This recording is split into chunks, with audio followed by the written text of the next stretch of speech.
자, 15세, 이제 헌종이 15세가 됐을 때는요, 헌종이 직접 나라를 이제 다스릴 수 있겠죠. 15세니까 이제. 근데 어머니 수논 왕후와 외가였던 풍영 조씨가 나랏일을 대신 봐주게 되고요. 할머니의 가문인 안동 김씨와 어머니의 가문인 풍양 조씨가 서로 권력을 차지하기 위해서 치열한 정치 싸움을 이어가면서 이 조정은 아수라장이 돼요. 자, 중앙의 정치가 아수라장이 되면 지방은 어떨까요? 중앙에서 난리가 나고 이제 지방에 다 신경을 쓸 여력이 있을까요? 당연히 없겠죠. 이 중앙의 허술한 관리 덕분에 지방의 관리들은 백성들을 엄청 괴롭히기 시작하고 자신들의 이익을 챙기기 바빴어요. 이 지방, 향촌에서 권력을 가진 지방 수령이랑 이 수령들을 밑에 있는 아전들, 뭐 우리 사극 보면 예의하는 애들 있죠? 막 그 아전들, 그 수령 밑에서 막 이랬다고 합니다 막 얘기하는 애들, 이런 애들이 농민들을 모두 수탈을 하기 시작을 했고, 이런 모습을 삼정의 문란이라고 하는데요. 자, 삼정이라는 거는 조선시대 재정의 가장 중요한 요소였던 전정, 군정, 환곡, 환정을 총칭해서 우리가 세 가지의 정이다 라고 해서 삼정이라고 얘기를 해요. 자, 삼정, 전정은요, 밭전자를 써서 말 그대로 땅에 매기는 세금이에요. 땅을 가지고 있으면 당연히 그 세금을 내야죠. 우리 지금도 그렇잖아요. 그런데 못 쓰는 땅이나 실제로 존재도 하지 않는 땅에도 세금을 매겨서 농민들을 힘들게 했고요. 자, 군정은요, 군사들, 병사로 일하게 하는 건데, 병사로 일하는 대신에 군포를 대신 납부하는 제도가 군정이에요. 이 군역은 병사로 일을 하게 되는 이거는 선생님이 지난 시간에도 얘기했어요. 16살에서부터 60세의 성인 남성, 그러니까 양인 남성에게 부여가 되는 의무였는데요. 탐관오리들은 16세가 안 된 어린아이, 뭐 갓난아기들한테도 이 군정을 부여를 하고, 이미 죽은 사람에게도 군포를 거두고요. 이 군포를 내지 않고 도망가게 되면 그 이웃이나 친척에게도 군포를 내게 했어요. 굉장히 힘들었겠죠. 근데 마지막으로 환곡, 환정인데요. 이게 제일 우리 백성들을 힘들게 했다고 해요. 이 환곡은요, 흉년이나 식량이 떨어진 시기, 지금은 비닐하우스도 있고 여러 농사 기술이 발달됐지만 예전에는 겨울철에는 농사를 지을 수가 없었잖아요. 그래서 보릿고개라는 말이 있었어요. 가을철에 농사를 수확을 하고 그거를 가지고 먹고 지내다가 겨울철에 어떤 시기가 되면 이미 그 전에 해에 수확했던 것들이 다 떨어지게 돼요. 그걸 우리가 보릿고개라고 하는데요. 그런 식량이 떨어진 시기라든가 아니면 흉년이 들었던 시기, 이럴 때는 나라에서 곡식을 빌려주는 제도가 있었어요. 근데 이 배고픔에 시달린 백성들에게 곡식을 빌려주면서 너무 지나치게 높은 이자를 받는 바람에 백성들의 생활이 더욱 고달퍼지고 가난해졌죠. 이런 세 가지 삼정의 문란으로 인해서 백성들이 굉장히 힘들어졌는데요. 이 백성들의 궁핍과 혼란한 모습은 영화 흥부, 글로 세상을 바꾼 자를 통해서 잘 보여주고 있어요. 이 흥부는요, 실제로 존재하는 그 인물이라는 가정 하에서 당시 시대상을 글로 이제 전달하는 천재 작가로 나오는데, 당시의 그 시대상은 헌종 14년을 배경으로 하고 있어요. 헌종 시기에 세도 정치로 인해서 난장판이 된 정치적인 상황으로 백성들이 힘들어하는 그런 것들을 그려내고 있고요. 근데 이 영화는 흥부놀부전이랑 완전 다른 얘기예요. 흥부놀부전을 모르고 이 영화를 보게 되면 왜곡된 흥부와 놀부에 대한 이야기를 알게 되니까 어린아이들은 이 영화를 보기 전에 흥부놀부전을 반드시 읽어보고 그 다음에 봤으면 좋겠어요. 네. 자, 그 다음에 정약용의 애절양이라는 시를 읽어보면요, 당시 백성들의 고난을 굉장히 잘 표현하고 있다고 해요.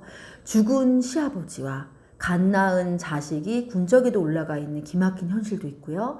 백성들은 굶어 죽는데 양반들은 1년 내내 풍류를 즐기면서 한 톨의 세금도 내지 않는 그런 사회적 모습을 시에서 그려내고 있는데요. 그 시 한번 읽어볼까요?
자, 세조 정치의 가장 하이라이트, 마지막으로는 철종 시대를 볼 수 있는데요.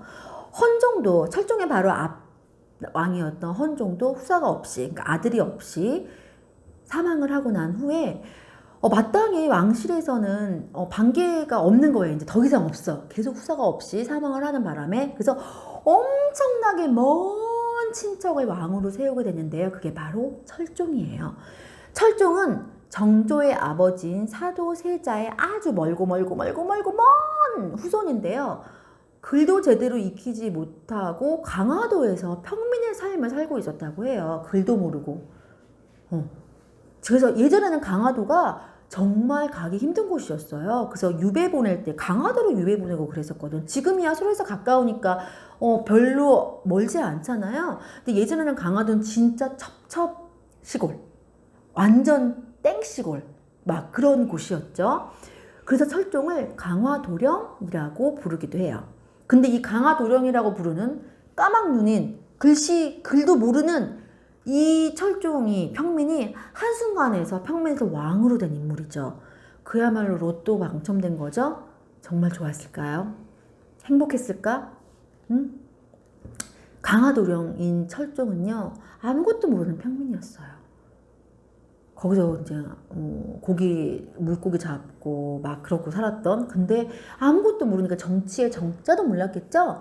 세조 정치가들에게는 정말 좋은 먹잇감이었죠. 정통성도 없고 정치에 1도 모르는 왕이 되었으니 얼마나 꼭두각시로 조종하기 쉬웠겠어요. 그러기에 특히 안동 김씨 가문은 안동 김씨의 여인과 철종을 혼인시키면서 계속적으로 권력을 휘두를 수 있도록 입지를 다졌어요. 영화 궁도, 밀란의 시대라는 거를 보면은 이때 이 피해가 얼마나 극심했는지, 이 백성들이 얼마나 삶이 힘들었는지를 정말 잘 나와 있죠. 그래서 백성들이 참다 못해서 밀란을 일으키는 모습이 나오는데요. 철종 시기에는 조선 역사상 가장 많은 농민 봉기가 일어나게 되는 시기고요. 이러면서 조선의 해는 점점점 지게 되죠.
자, 생각을 해보세요. 3대에 걸쳐서 총 1800년부터 1863년, 총 60년 동안 세조 정치가 행해졌어요. 조선이란 나라가 건강했을까요? 건강하지 않았겠죠. 1800년에 태어난 아이는 63세 노인이 될 때까지 수탈을 겪으면서 가장 힘겨운 삶을 살았던 불쌍한 세대가 아닐까 싶어요. 그래서 순조 보면은 순조 때는 안동 김씨, 헌종 때는 풍양조씨, 그다음에 철종 때는 또 안동 김씨, 이렇게 세도 정치가 계속 이어지면서 이후에 왕인 고종이 들어서면서 우리나라는 이미 기울어질 대로 기울어진 거죠. 자, 오늘 시간을 마지막으로 선생님과 함께하는 역사 산책은 마무리가 되었어요. 물론 역사 속의 이야기들은 정말 무궁무진하거든요. 우리나라 역사뿐만이 아니라 세계사에도 굉장히 많고요. 그래서 앞으로 크레몽이라는 거를 유튜브에서 검색을 해보면 더 많은 역사 속 이야기를 재미있게 볼 수 있어요. 그럼 그때 또 만나도록 할게요. 안녕.